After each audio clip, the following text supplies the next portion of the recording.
My name is Luis Espinoza, and I'm the Director for the Office of Catechesis and the Office of Liturgy and Worship. I want to share with you what are some of the things that we are doing as a diocese to ensure the safety and protection of our children, our young people, and our vulnerable adults. Since the Dallas Charter in 2002, we as a diocese have enacted several policies and procedures, some of the things that we as ministers should be aware of and follow through with. Since 2002, we have had in our diocese the ethical and responsible conduct in ministry. Things that we should be aware of as ministers to ensure the safety of everyone. Part of this process and procedure has been for any adult who will be having regular contact with minors to undergo a series of videos, discussion, and even follow through with a couple of processes. First, a little bit about the videos. There's two videos in particular that a person is asked to take part in. First, a time to protect. Second, a plan to protect. So first, being aware of the landscape, being aware of maybe some of the research, of what are things to be aware of, but also what are things that we should be doing on a practical basis of being aware of the environment in our parishes, in our schools, anywhere where we do ministry. Second, that they undergo and they understand the code of conduct, code of ethics. What are things that we as an adults should be keenly aware of as we are in ministry?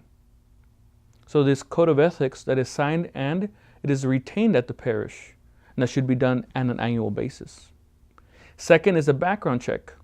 The background check is a way for us to make sure that those that are in our parishes do not have a history or a repeated behavior that is not in keeping with ethical conduct in ministry. So the background check is done every 5 years in our diocese. Part of our roles as church is to be able to talk about what are appropriate ways of ministry. So one of the many trainings or resources that we have is part of the Touching Safety. Touching Safety is a time that we use within our classes, within our faith formation programs, to be able to share with the young person, the child or the young person, a youth of our diocese, of our parishes, to be able to know what are things that they should be aware of too. To be aware of their surroundings, but also some things that they have to be aware of when they're either at work or play, at school, wherever they may be as a young person, to equip them and give them some insight of what are things to be aware of too. As our diocese has continued to respond to the needs of ministers since 2002, we have talked about how often the refresher course is to be done for protecting God's children. So we ask all our catechists and volunteers that if possible they do this on an annual basis. Every year they would take part in another video of what we call Keeping the Promise Alive. How we are ensuring that all our places, no matter where we may be at, parish, school, or at home, we ensure the safety of everyone, of children, young people, and adults.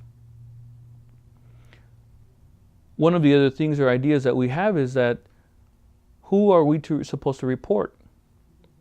The idea is that reporting is very essential and necessary.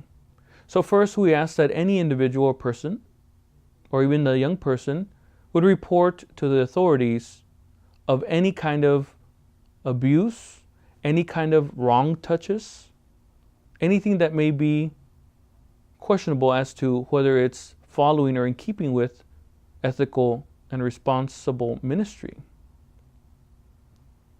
After reporting to the authorities, it would be best to report it to our diocese. Every diocese has a Victims Assistance Coordinator. For us in the Diocese of Brownsville, the Victims Assistance Coordinator is Walter Lukasic. Walter Lukasic, who is a certified LPC and has been in this ministry for many years.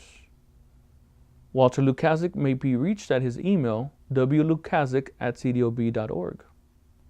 So part of our process and procedure has been is to make sure that everything we do with a young person, whether it be a child or a minor, or even a vulnerable adult, that we're doing our best that we can for their own protection. So today, we continue to address the need and the continuation of that process, making sure that every parish, every school, or any place that we have ministry is safe for all those involved.